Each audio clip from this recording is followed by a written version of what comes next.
વિદ્યાર્થીઓમાં રહેલી સુષુપ્ત શક્તિઓને બહાર લાવવા માટે શાળા કક્ષાએથી વર્ષ દરમિયાન અલગ અલગ કાર્યક્રમો કરવામાં આવે છે। ત્યારે નોર્થ ગુજરાત એજ્યુકેશન મુંબઈ સંચાલિત ભગવતી ઇન્ટરનેશનલ પબ્લિક સ્કૂલ ખાતે 2 દિવસીય વાર્ષિક ઉત્સવ યોજાયો હતો, જેમાં પ્રથમ દિવસે પ્લે ગ્રુપથી લઈ સિનિયર કેજીના વિદ્યાર્થીઓએ બાલ ગણેશ થીમ પર અલગ અલગ પાત્રો ભજવી આમંત્રિત સૌને મંત્રમુગ્ધ કર્યા હતા।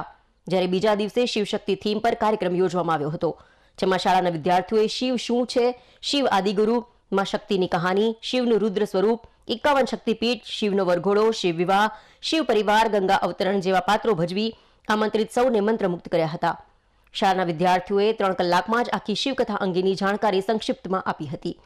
આ પ્રસંગે સંસ્થાના પ્રેસિડેન્ટ તનિલ કિલાચંદ શેઠ, સંસ્થાના trustee Jigneshbhai Shah, north Gujarat education સોસાયટીના એક્ઝિક્યુટિવ ડાયરેક્ટર જે.એચ. પંચોલી, સંસ્થાના સીડીઓ જય ધ્રુવ, શાળાના આચાર્ય ચિરાગભાઈ પટેલ, ડોક્ટર અતુલભાઈ અગ્રવાલ સહિત વિદ્યાર્થીઓ અને વાલીઓ ઉપસ્થિત રહ્યા હતા। અત્રે ઉલ્લેખનીય છે કે આજની યુવા પેઢીને હિન્દુ સનાતન સંસ્કૃતિ અને ભારતીય પરંપરાઓને આધીન ધાર્મિક તેમજ ઐતિહાસિક ધરોહરની ઝાંખી કરાવવાનો અથાગ પ્રયત્ન શાળા પરિવાર દ્વારા છેલ્લા 3 વર્ષથી કરવામાં આવે છે અને દર વર્ષે અલગ અલગ થીમ પર વાર્ષિકોત્સવ કાર્યક્રમનું આયોજન પણ કરવામાં આવે છે।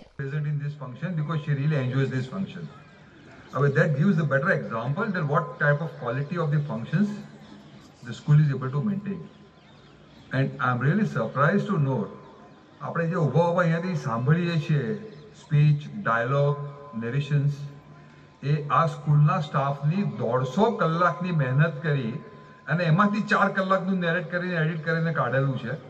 કદાચ બીજી કોઈ સ્કૂલ હોય કે બીજી કોઈ ઇન્સ્ટિટ્યૂટ હોય તો કદાચ પૈસા ખર્ચી સાઉન્ડ રેકોર્ડિસ્ટને બોલાવી કોઈની પાસેથી લેક્ચર કે ડાયલોગ્સ નેરેટ કરાવી અને પ્રેઝન્ટ કરી શકે, પણ પોતાની ઇનર ફિલિંગ્સને કારણે આજે 150 કલાકનું ટોટલ રેકોર્ડિંગ કર્યા પછી આપણી સામે 3 કલાકનું પ્રેઝન્ટ કરે, that really gives a clear feelings of the staff of the schools.